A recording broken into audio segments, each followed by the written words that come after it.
જય શ્રી કૃષ્ણ। આજે ગુંદા કેરીનું મિક્સ અથાણું બનાવશું। તો વજનમાં 500 ગ્રામ ગુંદા લીધા છે અને 250 ગ્રામ કેરી। તમે બંને લઈને સરખા લઈને પણ અથાણું બનાવી શકો। તો કેરીને ધોઈને આ રીતે ટુકડા કરી લેવાના। તો એક કેરી સામે આપણે 1 ચમચી જેટલું મીઠું અને અડધી ચમચી હળદર લઈએ। હાથેથી બંનેને બરાબર મિક્સ કરી લઈએ। તો આ ટુકડા હળદર મીઠાવાળા થઈ ગયા છે, તો આપણે એક વાસણમાં લઈ લેશું। તો આ ટુકડાને આપણે 8 કલાક માટે ઢાંકી અને રહેવા દેશું, એટલે હળદર મીઠાવાળા ટુકડા સરસ ચડીને તૈયાર થઈ જશે। ટુકડાનો કલર પણ ફરી જશે।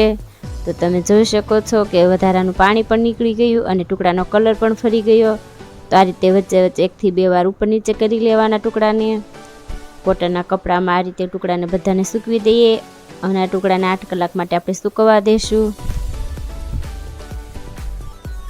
આ કપના માપથી આપણે 1 કપ મેથીના કુરિયા, અડધો કપ ધાણાના અને અડધો કપ રાઈના કુરિયા લીધા છે। વજનમાં 100 ગ્રામ મેથીના કુરિયા અને 50 ગ્રામ રાઈના અને ધાણાના કુરિયા લીધા છે। અડધાથી ઓછું એટલું કપ મીઠું લીધું છે। તો આ માપ એકદમ પરફેક્ટ છે। તો મીઠું બરાબર મિક્સ કરી લઈએ। મીઠું સાથે જ લેવાનું છે, એટલે પાણીનો ભાગ હશે એ શેકાઈ જશે અને અથાણું એવું ને એવું રહેશે। તો આપણે તેલ ગરમ કરવા મૂકી દઈએ। વજનમાં આપણે 250 ગ્રામ જેટલું તેલ લીધું છે। તો રાઈના દાણા નાખીને જોઈ લઈએ। તો દાણા ઉપર આવી ગયા છે, એટલે ગેસની ફ્લેમ બંધ કરી દઈએ અને 1 મિનિટ માટે તેલ ઠંડુ થવા દઈએ। ધુમાડો નીકળી જશે એટલે તેલ થોડું પાછું પડી જશે। 4 થી 5 લવિંગ, 4 થી 5 મરી, 1 તજનો ટુકડો।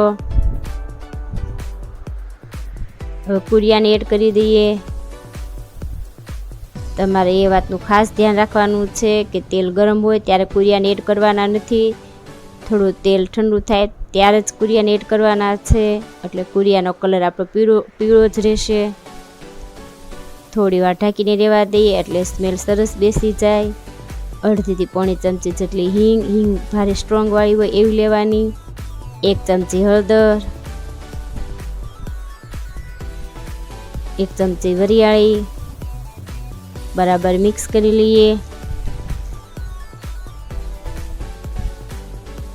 આપણો આ બોળો વઘાર્યો છે એ ઠંડો થાય ત્યાં આપણે ગુંદાને ધોઈ અને ઠળિયા કાઢી લઈએ।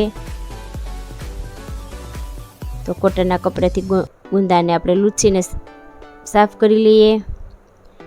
તો આ રીતે ઉપર ડીટિયાનો ભાગ કાઢી લેવાનો અને દસ્તાથી ગુંદાને 2 ભાગ કરી લેશું। દસ્તાથી ફટાફટ થઈ જશે।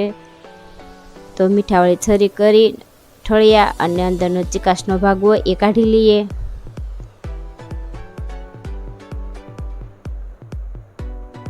તો આ રીતે કાઢશો તો ફટાફટ નીકળી જશે અને અંદર ચિકાસ પણ નહીં રહે અને અથાણામાં પછી તમને મીઠું હશે એવું લાગશે પણ નહીં ગુંદામાં।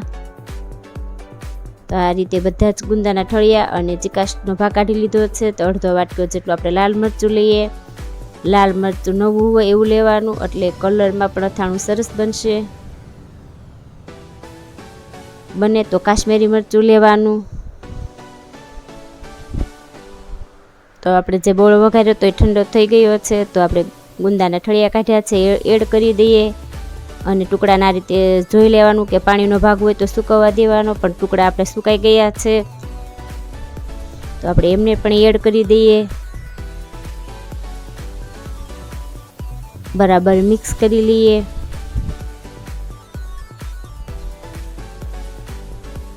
ગુંદા અને કેરી બરાબર મિક્સ થઈ ગયા છે। તો આ અથાણાને આપણે 5 થી 7 કલાક માટે ઢાંકી અને રહેવા દેશું, એટલે બરાબર આ જે સંભાર વઘાર્યો છે એ ગુંદા કેરી સાથે બરાબર મિક્સ થઈ જશે અને સ્વાદમાં પણ ખ્યાલ આવશે કે અથાણું આપણું કેવું બન્યું છે એમ। તો 5 થી 7 કલાક થઈ ગઈ છે। તમે જોઈ શકો છો કે તેલ પણ છૂટું પડી ગયું અને અથાણાનો કલર પણ સરસ દેખાય છે।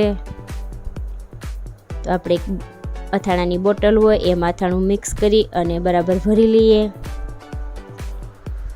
જો તમારે આ અથાણું 12 મહિના સુધી રાખવું હોય તો ગરમ કરી અને તેલ ઠંડુ થાય પછી જ ઉપયોગમાં લેવાનું છે।